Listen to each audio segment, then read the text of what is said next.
Good day everyone and welcome back to class. Today we shall be discussing on a very important home or kitchen gadget that we know as blender. It is my aim to let you know that at the end of this video you should be able to effortlessly go to the market and pick any blender of your choice based on the features that I want to share with you. So I'm trying to do a kind of a blender buyer's guide, something that will guide you as a buyer, that will point out to those things that you need when you are selecting a perfect blender for your kitchen. With so many blenders and on the market, and choosing the right one can be very overwhelming. This video will guide you and we equip you with the knowledge to confidently navigate the world of blenders and find the perfect fit for your kitchen. And just like I said, this will not only show about the features of a good blender, but it will also contain the general maintenance and safety that you need to to practice or follow in order to elongate the lifespan of your blender. Without but before I go into that, why do you need to listen to me? Why do you need to listen to me? Idris Olawale Sheriki is an experienced many importer and also a marketer. I have successfully trained more than 50 students on how to independently import products from abroad, most especially from China, and sell in Nigeria. I also specialize in the promotion of brands, products, and services through an excellent email marketing skills. I also ensure that I provide my audience with insightful tech information that are capable of adding great value to their lives. So these are why you need to listen to me. I'm a veteran in this field when it comes to importation and buying of different products of different kind. So without wasting much of our time, let's just jump into it and let me show you the key features that you need when you are selecting a perfect blender for your kitchen. The number one thing that you need to consider when you are selecting a blender for your kitchen is what we call base and motor. Yes, as you can see in the picture here, this is what they call base. It is inside this base that you find the motor. Find the motor there, and then like I said, that the number one thing you need to consider is that of the base and motor, because inside the base it is the base that will contain what we call the RP the RPM. The RPM means revolution per minute, so that is the speed. So the heart of a blender in a general sense is in its motor, that is measured in watts of power, and then revolution per minute. The higher wattage motor, typically over 700 watts. If you have a blender that has the watts of 700 watts, watt means the amount of energy it requires for a particular device or gadget to function effectively. So if you have a blender that is over 700 watts, such blender can handle a tougher ingredient. But if you have a blender that is below 700, let's say like 500 watts, those one can handle something like veggies and smoothie if you want. But if you need a tougher blender, you need to go for a blender that has a motor that has a watt of 700 and above. It can be 1500, it can be 2500. But bearing it in mind that the higher the watt, the higher the consumption, the electricity or the energy that it will consume. That is another factor you need to put in when you are selecting your. All of you that used to go for 3500 watt blender, 5000 watt blender, fine, it is good, but I need to make it clear to you that the higher the watt of your blender, the higher the energy it will consume. Though it will work very fast, it will help you to perform the function very fast at a fast speed. So the base and motor is the number one thing that you need to go for. And like I said, 500 watts or below are perfectly suitable for smoothies and soft ingredients. So then the RPM determines blade speed, and a higher RPM results in smoother blend. When the RPM, that is the revolution per minute of your blender, is much, that means the blade will run fast. It will run fast and it will help you to get your activities done within small period of time.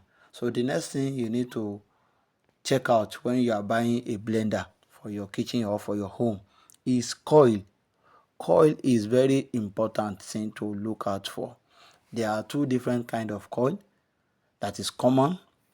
We have the aluminum and the copper. So copper wire coil is efficient and more quality than aluminum wire coil. Although copper coil wire can generate heat. Yes, due to their high efficiency, they tend to bring out heat, they generate heat. And then especially when you use them for a long period of time, that is extended use. Then, but look for blenders with good ventilation and thermal overload protection to prevent overheating. So don't just say because the the copper wire motor it generates heat and that is why you don't want to use. So the solution to it is that as you are looking out for a copper wired motor, also make sure that such blender has what they call good ventilation and thermal overload protection. So we check the beneath the beneath of the motor base here, under it here you will see a kind of ventilation. Look out for that ventilation. The essence of that ventilation is that even though your copper generates heat, so ventilation will be a kind of an escape for the heat, an escape route for the heat, so that it will not overheating and it will give you a very good efficient performance. So I recommend you go for a copper wire coil when you are selecting your blender. Another important thing that you need to look out for when you are selecting your blender is the jar. The jar is, as you can see in the picture here, the jar. The jar come in various sizes. It may be a glass or plastic. So it is usually either glass or plastic. So glass jar has advantage and disadvantage. The same thing plastic jar has advantage and disadvantage. Glass jar are more durable and scratch resistant.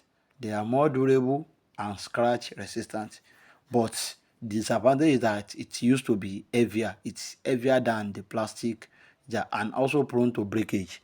Yes, if they are not properly handled, they can be broken. So those are the major disadvantages of using a glass jar. Plastic jar, on the other hand, are lighter. Yeah, they are very light to carry and they are shattered proof. Yeah, they don't break easily, unlike glass jar. They are shattered, but at times if you fall down, you just pick it up again, unlike glass jar there. Then, but many scratch over time. The disadvantage of the plastic is that it's used to bring about scratch as a result of friction. So that is just the disadvantage. So you choose a size that suits your needs. A smaller jar for single serving or a larger one for family meal. So it depends on your need. If you are the type that you just a single person that you need a blender to prepare something of only for you, then you go for a smaller jar. But if you are considering a larger family, if you have a larger family and you are considering two or more people like a family, then you go for a larger house. I would recommend that you go for a, a blender that has a big jar, something like 2 liters and above. Yes, 2 liters and above. It can be 3 liters, it can be 4 liters, it can be 8 liters. But anything 2 liters and above is good for family. whereby 2 liter below is good for your single use. Another important factor or features that you need to consider when you are selecting your blender is blades. Yes, I made mention of RPM the other time, that is revolution per minute. Here, blade and RPM have something in common, because I told you that the higher the RPM, the faster the blade. Yeah, so the blades are the workhorses of a blender. Look for high quality ball bearing and multi-directional thickened stainless steel blade. Yes, with multiple levels for even blending. Some blenders offer blade attachment for specific tasks like to grind or food processing.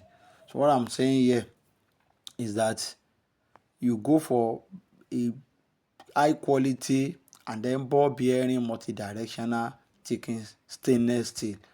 Blade is very important because the the efficient your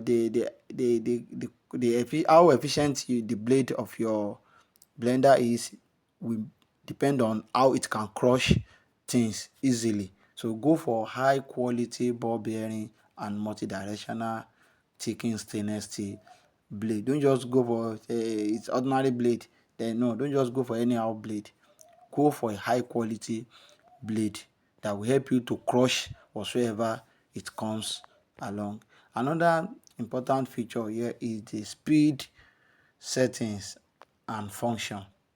Yes, as you can see in the picture here, there are a lot of blender there. You see them. When you see all these kind of features there, you should know that they are not just there for fashion or for decoration only. They have specific purposes that they perform. Like most blender offer a range of speed settings, allowing you to control the consistency of your blend. A pause function provides short bursts of power for more delicate tasks or chopping chunky ingredients.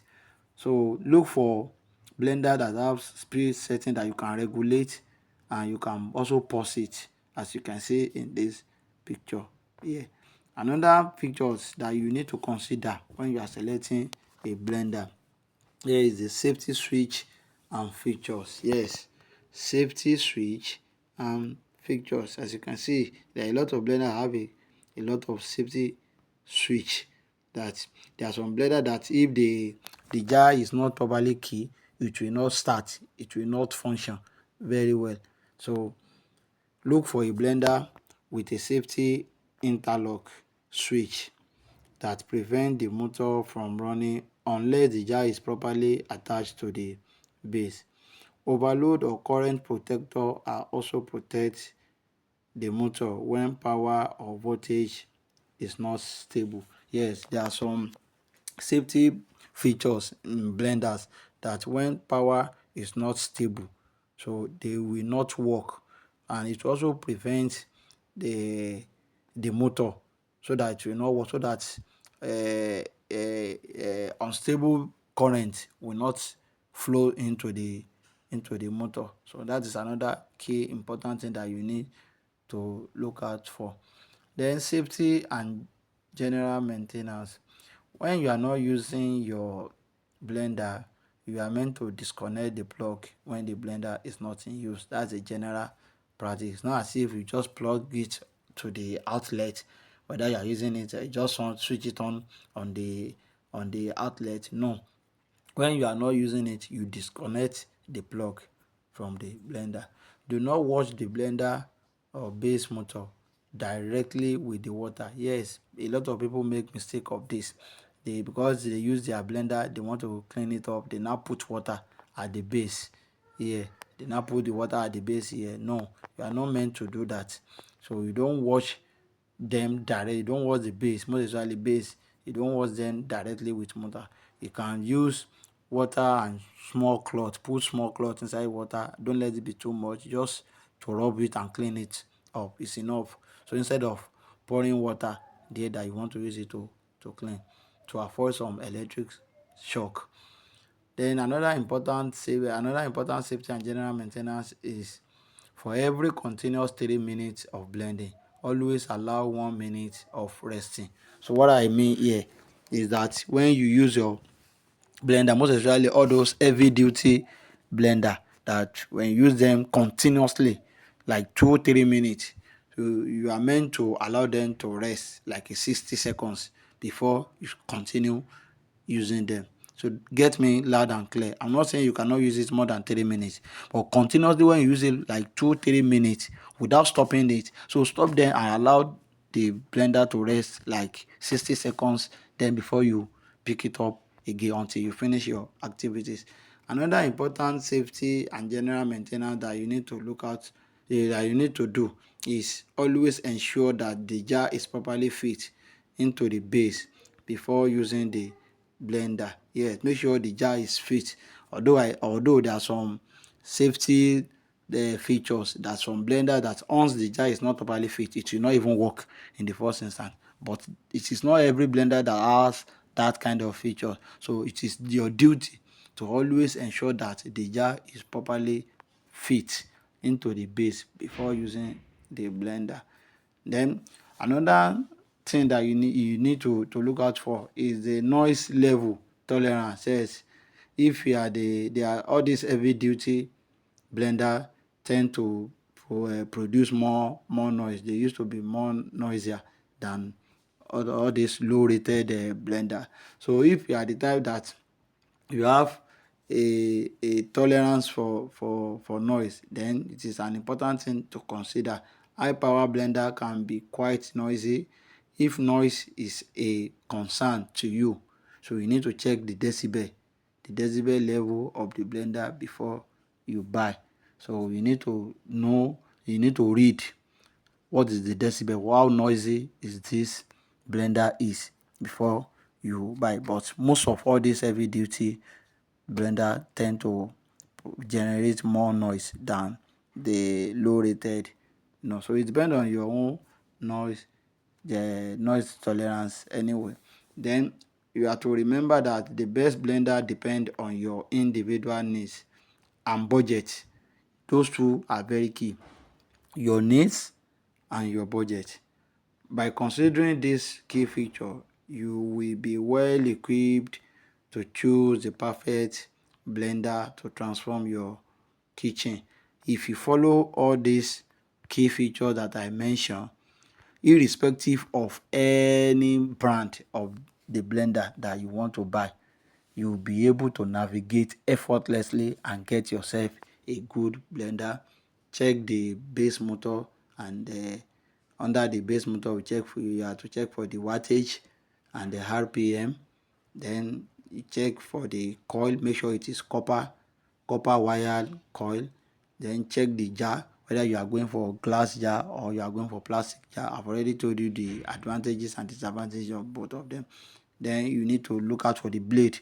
Yes, you need a very efficient and ball bearing blade. Then you need to look out for the speed setting and other pulse function there. Then another thing is you check the safety switch and features there.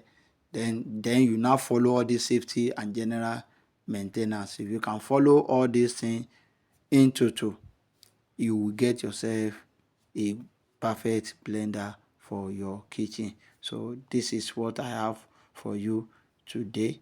Until I come with another guide on a gadget next time, please stay blessed and remain blessed. Thank you.